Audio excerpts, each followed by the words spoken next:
Let's do it. Let's go. Are you feeling healthy? Yeah, babes, the peak of health. All right.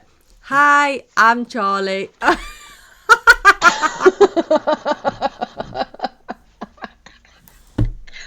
right. Hi, I am Tocky, and welcome back to Two Sisters in a Hot Mess. We are two knackered sisters on opposite sides of the globe trying to raise small humans during a climate crisis without entirely losing the plot.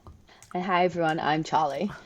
Before we begin, I would like to start by acknowledging the lands of the Wurundjeri Wurrung peoples of the East Kulin Nation and pay my respects to elders past and present, and acknowledge that sovereignty was never ceded, and acknowledge all and any Aboriginal and Torres Strait Islanders listening today. I'm Charlie, the older sister, tuning in from Melbourne and resident climate nerd, especially excited about this episode as it brings together my two nerdy loves, science and the law, and evidently talking to my sister when she's pissed.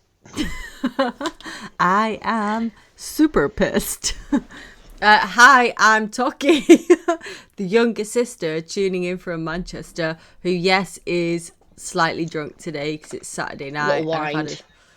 I'm a little wined, but I'm here for the fun. I'm here to try and make sense of the things like eco-friendly, green, and all those other words that when we're trying to shop in a climate-conscious way, like, that's what I'm here to do. How are you doing, Charlie? Any updates? I'm I've sort of had over a month of being continuously ill and losing the plot, and yeah, gave blood yesterday for the first time because up until quite recently, people who lived in the UK during mad cow disease time weren't allowed to give blood here. But because, yeah, I know, weird, right? But Yeah. because so I've not been eligible for a long time since I lived here. And I've got that universal blood type. I thought I'm really going to try and give it a whirl. So I went with a group of my wash. Gonna try and give it. Oh, that was funny. Thanks. I'm here to give it. Sorry. Don't make me laugh. I've still got a cough. Sorry. Please go on. Christ.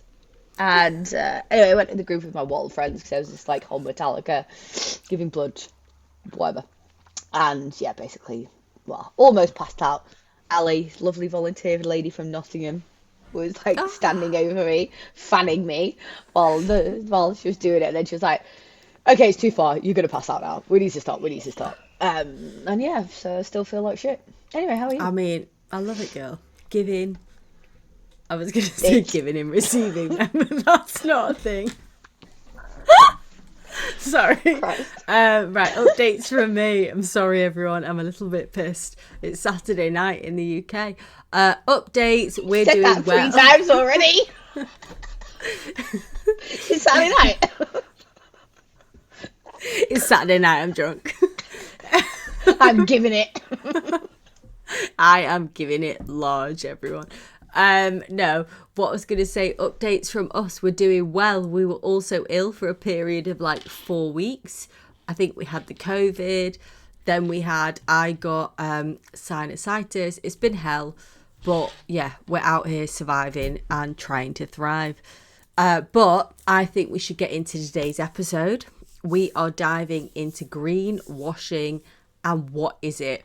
How it targets well-meaning parents like us, and how to see through it in a very... I can't read that. Right, sorry. So in today's episode... One second. Thank you, Charlie, for your updates. In today's episode, we're diving into greenwashing, what it is, how it targets well-meaning parents like us, and how to see through its very consumptuous, heavy phase of life. Why are you laughing at me? Consumptuous? Such a consumptuous phase of life. Okay. So in today's episode, we're diving into greenwashing, what it is, and how it targets well-meaning parents like us, and how to see through it in its very How to see through it. Look, I'll put a thing there. How to see through it. Pause. Wait, no, I've downloaded okay, it. So just do it. How to see through it in this very consumption heavy. So the point of it is to say, like, consumption heavy. Consumptuous. Consumptuous. I have given you so much shit recently for not turning up, and then I've turned up absolutely steaming. I kind of love it. All right, 1, 2, 3. Kids mean loads of stuff. And you've got 2 of them. Your house has got progressively more cluttered every time I come to visit. It has. It's like, I mean, look at the background of my office right now. Yeah, it's terrifying. And like washing, there was once a time when Tom and I did like, I don't know, a couple of washes a week. And it's getting a bit better now the girls are older, and so they wear less stuff. But there was a time when they were babies when the washing machine was running more than like, oh God, I don't know, Mo Farah in his marathons or something. Anyway. But now, like, we're well into the phase of like birthday parties and presents and plastic stuff and everything frozen related, and it's really overwhelming. We are buying so much stuff, and we're lucky because we've been given so many cute things, but like it is a lot. We have so much stuff in our house, and of course, like, life is busy. When we're doing the buying, it is hard to know if the eco-friendly taglines actually mean anything and if they're worth the extra dollars, you know? That's right. And so that brings us to the core of today's chat. Sometimes there's like feel good purchases. You think, oh, I'm going to spend a bit more money, get the eco thing or the whatever it might say, can sometimes actually just be bullshit. Yeah, today's episode is about trying to unpack what greenwashing actually means, and so we can all sort of try and learn how to watch out for it, essentially. So I want to get into the nitty gritty of greenwashing, and I think you're going to need to talk to me very basically about what the greenwashing is. And I keep hearing terminology, but honestly, I'm like not 100% sure what it means. Is it someone just literally slapping a label on it saying their product is green and eco-friendly when it isn't? Like, what's the deal? First, I just want to say I love the fact that you keep saying the greenwashing. Greenwashing. Are you going to the Asda this weekend? I'm that old now. Yeah. Essentially, the greenwashing, that's right. Like, the slapping the label on and saying, or, you know, giving the impression that something is green and eco-friendly. That's what greenwashing is. It doesn't have to explicitly say eco-friendly or green. It can be the more subtle things on packaging. Let's say if it's actually green, the packaging, or it's all like, you know, nice neutral tones and whatever. Just if it gives you the impression that it's better for the environment or better whatever than the alternative, which, as we already said, like often comes with a higher price tag. It's that impression. If it's misleading, if it's not better for the environment, or, you know, it's not made sustainably or, you know, socially sustainably, then that's what the green I've just said it now, that's what the greenwashing is. It's the kind of, if you are being misled or there's an intention to mislead consumers to make those purchasing decisions based on essentially a lie rather than them actually being made in a more sustainable way. All right, so I can understand that, so thank you, babes. But so in turn of that, like, why do companies bother greenwashing instead of like actually just being greener? I think, like, first, lots of companies do try to be better. And so this isn't a let's bash all companies ever. They're all just shit in greenwashing. So I think there's two like maybe two angles. One is they think they're trying, or they're trying and they think they are doing better, but actually they're just not. Or they are just thinking they can slap the label and get away with it. And it's been sort of largely driven by, as societies and communities have become more aware of climate change, right? We've started to want to make more conscious purchases about, is this something that's been made sustainably or is it eco-friendly? And so kind of like going off that consumer desire to buy things more like that or more consciously, there's the spectrum of companies that are trying to tap into that market to make more money, or tap into those consumers. And then there's the who are doing it properly or trying to do it properly, and then there's the ones who are just wanting to tap into that market because they know they can charge more or think they can charge more for things when actually they don't. They're not putting in, they're not selling a better product.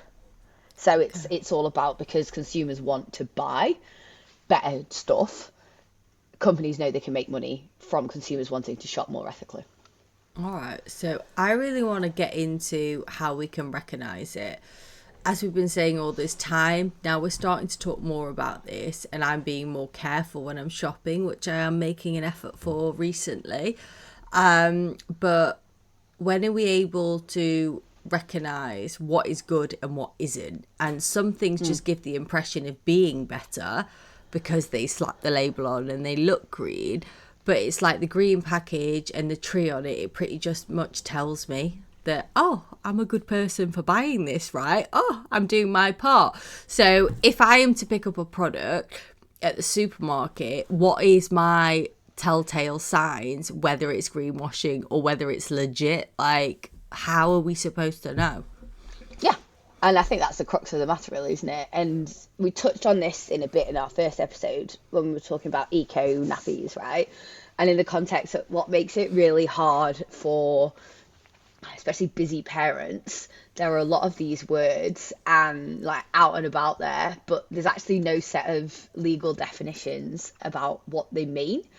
Just to get a bit nerdy into this for a second, there's lots of stuff going on in the UK, in the European Union, over here in Australia, that's looking at sort of definitions of these words, green or sustainable, so that if a company wants to use it, there's like parameters around the use of that word. So then as a consumer, you've got the confidence to know, okay, if it's got green on it or eco-friendly or sustainable, it holds that meaning. But at the moment, we're in this really like murky area where those things don't really exist yet. We're starting to see the development of guidance and standards, but all of these things actually are mostly for companies, like the competition and consumer regulator here, and I can't remember what the equivalent's called in the UK, have got sort of standards and guidance, but these are all for companies, like how not to make misleading green claims or whatever. But there isn't too much from like that regulatory perspective yet for consumers. There's lots of cool like tips and stuff, which we're gonna talk a bit through now, and some guides on the internet and stuff, but there's a range of greenwashing tactics that companies can use from, and we've talked about like the main one, picking that lovely language and having these nice neutral colors, or green, whatever.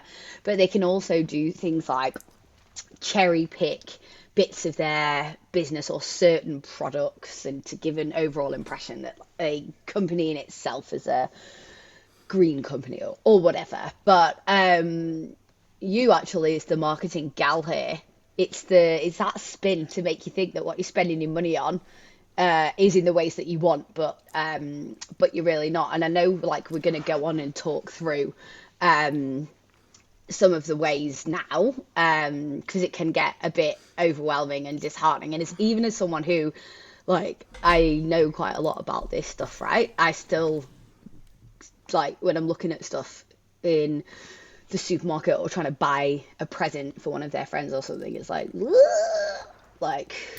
it's awful for me because I am a marketer and I am still the most biggest impulse buyer from TikTok shop. Like all that stuff, like from coming from marketing, I still think get we'll just scammed. say from, yeah, probably just stop on the TikTok stop. Although I don't know, I've never bought anything But from a TikTok shop, so I don't know. it, it's a vibe. I get loads of shit from it. But yeah, that is Well, really disheartening, right? your first thing, hun. Over consumption. I can't talk. All right, never mind. Get rid of that. I'm the piss one, not you. I know. Fuck. But yeah, I mean, everything you've just said, like, that is very disheartening. And I feel, again, I'm in that overwhelming situation. Like, how am I actually going to know? Because I don't at all. All right. Well, let's get into it. And I think, like you've just said, then, which is true, that you can feel really disheartened, right? With all of this stuff, like the stuff's overwhelming. You want to be thinking you're doing the right things, and then you just get mugged off by some of these shit companies. Excuse me. But actually, it's good to no. Sorry, my cough and everything is just horrendous. I mean, you didn't burp on the last one, so I'm glad you burped on this one. I did just turn my microphone off, though. No one would have known if you'd not said it. I heard you, girl. Anyhow. Don't make me laugh. Burning my Sun's ears with coming that up. cough. Right, go on, tell me. But what Tell I me why wanted I'm to say disheartened. is that I know why you feel disheartened, but actually, like, you have the power, right? You're the one spending money and deciding how you want to how you want to spend it. So you can take, you are empowered, and you can take pride in the decisions that you're making. And this is slightly off topic, but there's some really cool examples of the power of, like, community or consumer purchasing decisions, boycotting, like looking at all the crazy shit that's going on in the States at the moment, and some of the companies that have been more like pro-Trumpy, and as a result, the consumers and the communities have boycotted them. So loads of the, like, Target and whatever, lots of their share prices have dropped massively because of that power of individual purchasers doing it together. So, like, if you feel disheartened and like your one lot of purchasing decisions doesn't make any difference, it does. And if you're thinking about it and you're doing it, and lots of other people are thinking about it and doing it, it does actually make a huge difference. And you do have the power. It's your money. Spend it how you want and be empowered by it. All right, that was my little pep talk. Wow, I love it. I'm here for the pep talk. Pep talk, not a TED talk. Thank you. But that is informative. So I love that. That is a good vibe for me. But, like, in terms of the impact, does greenwashing actually do harm, or is it just fucking annoying marketing? Yeah, it does do harm. And it's not just harm. So I think if we think about it in the ways of the impact to and the harm to the environment, so if you think you're buying something that's sustainable, eco-friendly, whatever, you're buying that thinking that it's been produced in a way that's less shit for the environment, right? And if it's the greenwashing, then it's not. It's not. So it's still, it might be like plastic. I mean, if it's plastic, it probably hasn't been made sustainably. But, you think you're making those decisions, so therefore you might be making more of those decisions, spending more money on these things, but ultimately they're just still as bad for the environment as anything else. And so it's that environmental impact, but then it's also the impact on you, right? Like you were just saying before, you get disheartened, you get whatever, and so it impacts that consumer trust. And then from, like, a business perspective, it's quite boring, but you can harm businesses who are trying to do the right thing and make these products in an innovative and competitive way, being like, well, fuck it, if they can just make this shit and slap the label on it, I'm not doing it. So, like, ultimately does fuck all to decrease climate pollution and emissions. And I mean, I could, like, dive in here on a rant about the fundamental fuckedness of the capitalist society that we live in and overconsumption, but I know where that'll get me. Ejected from the Okay. recording. Yeah, yeah, All right. yeah. So we've said no, heads up, but yeah, Light-hearted. Keeping it light-hearted. keeping it light-hearted, hun. Light-hearted and interesting. That's what I'm going with. You know, as a mum, and one of the reasons why I hear all about, you know, making better choices and everything we're going through, like, how does greenwashing affect people like me who don't have the time to research? Okay, can we just run through some examples? I'll let you get a little law nerdy here, as I know you've told me there has been lots of greenwashing cases. Okay, woo, yay. But rein me in if you need me to. I just love this shit. And there has been lots of greenwashing cases covering the whole span of things. As you say, you don't have the time to research. You don't want to be thinking about it. So as a broad overview, and I'll keep it broad, I promise.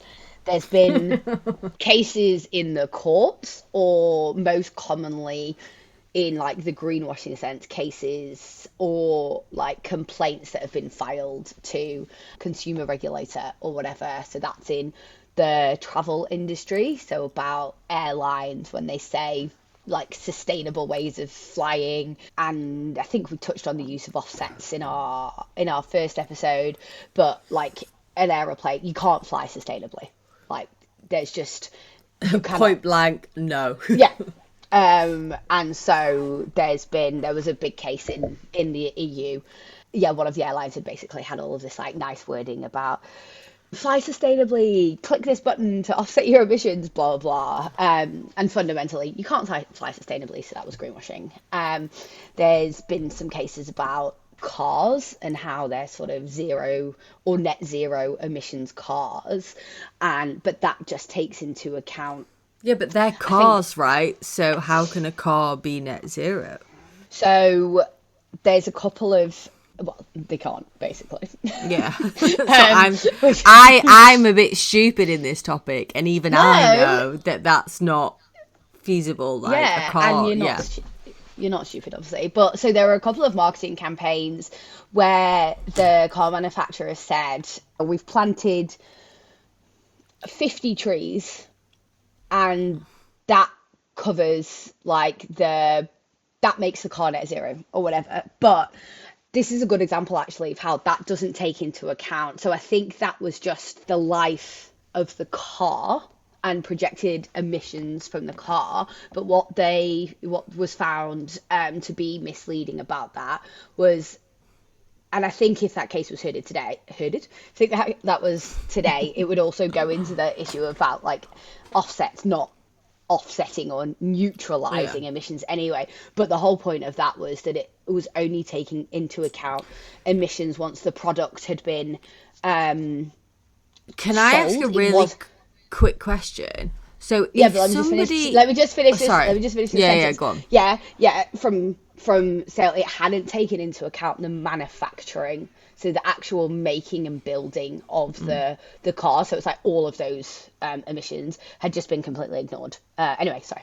Go on. Very quickly to sidetrack, again, this might sound a bit stupid, but if somebody is offsetting emissions, are they basically doing something green and eco-friendly to offset what they're doing that's bad? And that's how they offset. Is that correct?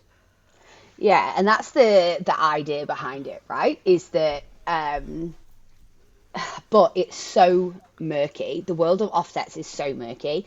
Like I really will not go into the sort of nerdy details of it, but there's a place for offsetting in the world for emissions that we cannot reduce. But the idea is a company or whatever, you would do everything that you can to not like create the emissions or whatever, and then for those parts that cannot ever, there's not like the technology or whatever yet to not have that emission, there's a finite amount of things you can offset. And the most common thing, and the thing that we think about, is like planting trees or like nature related and biodiversity offset. So you might have seen things that are like, well, no, I'm just kind of thinking, so my company, we manufacture, right?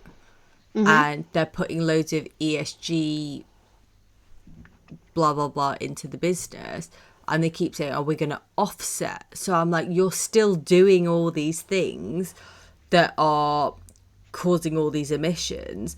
So is your version, like, is offsetting, you're going to do all these greener things to offset what you're putting into the, is that right? I don't know. Yeah, that's it. Yeah, that is exactly right. And that's like one Okay. of the problems. And that's one of the like fundamental things, right? Is that it's kind of seen as basically a license to keep emitting. Because you're like, oh, if I'm doing the bad thing over here and putting the shit into the atmosphere, I'll just plant a tree over here and it's fine. But actually, Right, okay. there's not an equivalence. Like, and it's all to do with like how long You're carbon. you're still Yeah. emitting, right? So Exactly, exactly. You're still okay. emitting, and planting a tree or doing whatever you're doing isn't the same.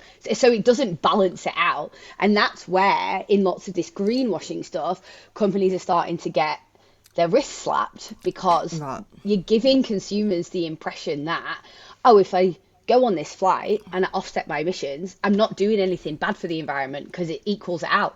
Yeah. Okay. Babe, you've got it. Ah. Got into my own head then, but I was like, oh, I'm Yeah. working it out.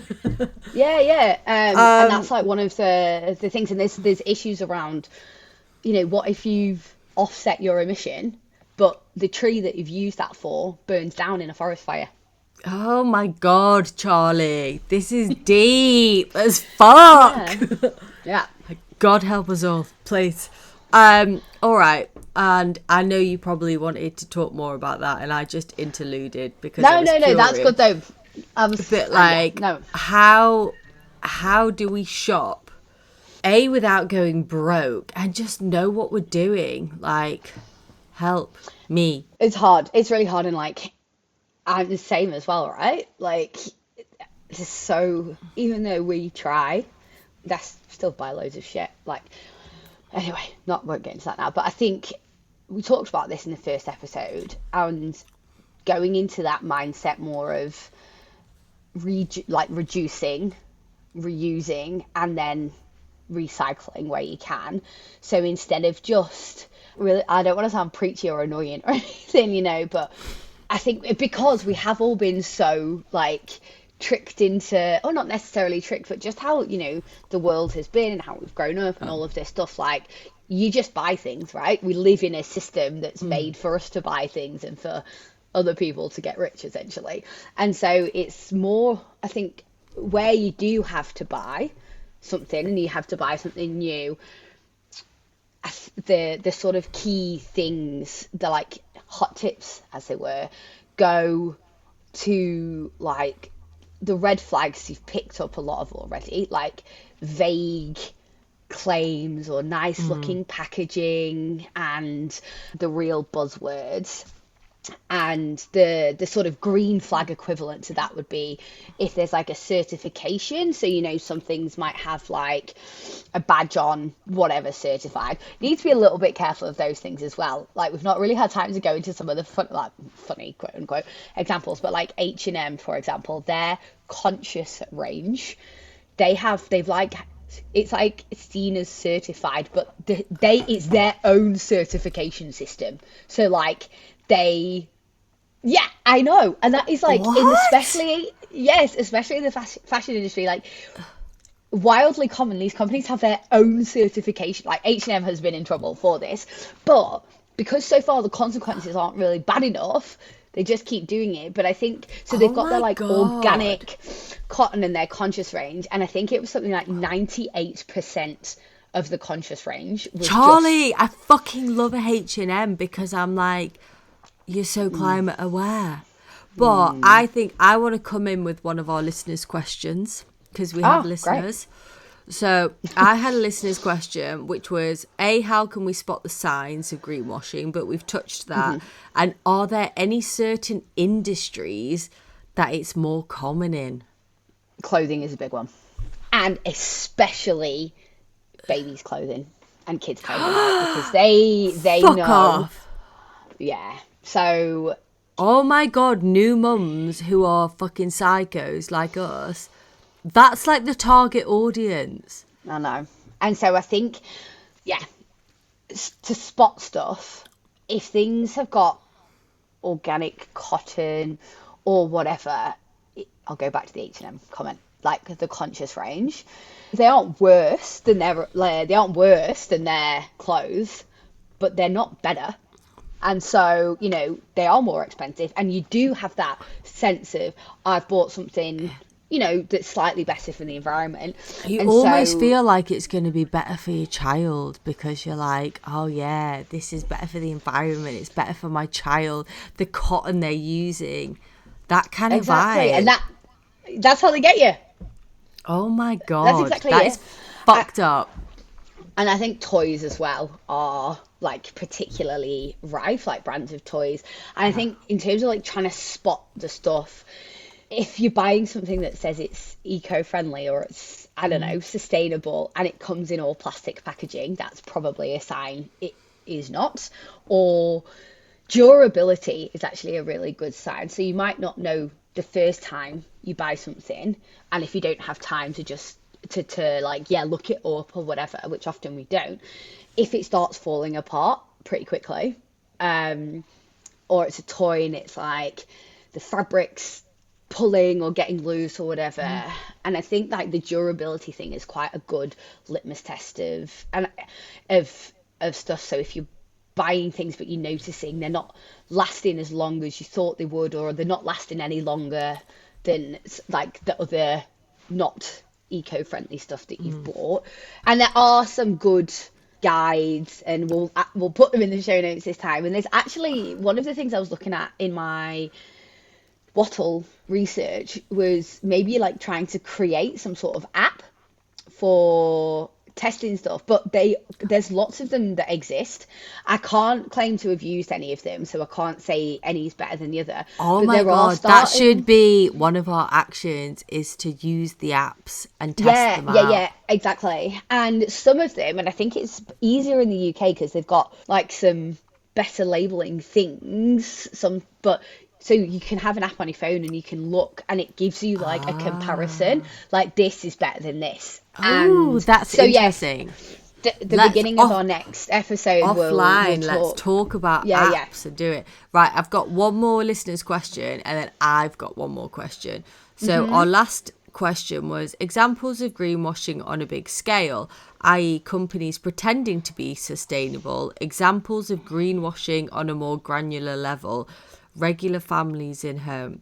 This would be a good way So, to know because I bet loads of people greenwash without knowing that they do. I think we've touched that, isn't it? Like people pretending that their business is doing this because like, and it oh, doesn't, and it's funny, like it doesn't necessarily like it can cover social elements of the ESG yeah. definitions as well. If they're saying things are like ethically made, like sustainably made, is it a child in a sweatshop in Bangladesh making it?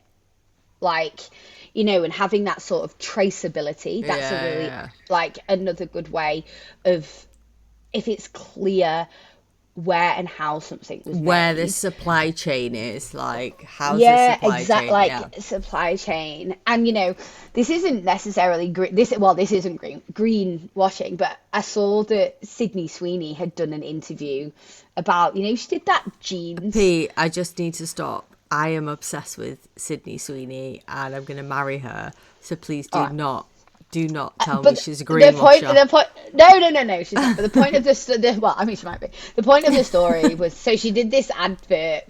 Yeah, and it was like good genes or something, and everyone like, and it caused quite a lot of controversy. And then I saw an interview that she I did, and she's thought that like, was more on a "We're gonna, racial vibe. yeah." So that was. But Right. then she did this interview, and she made this comment about what's controversial or whatever word she used about genes.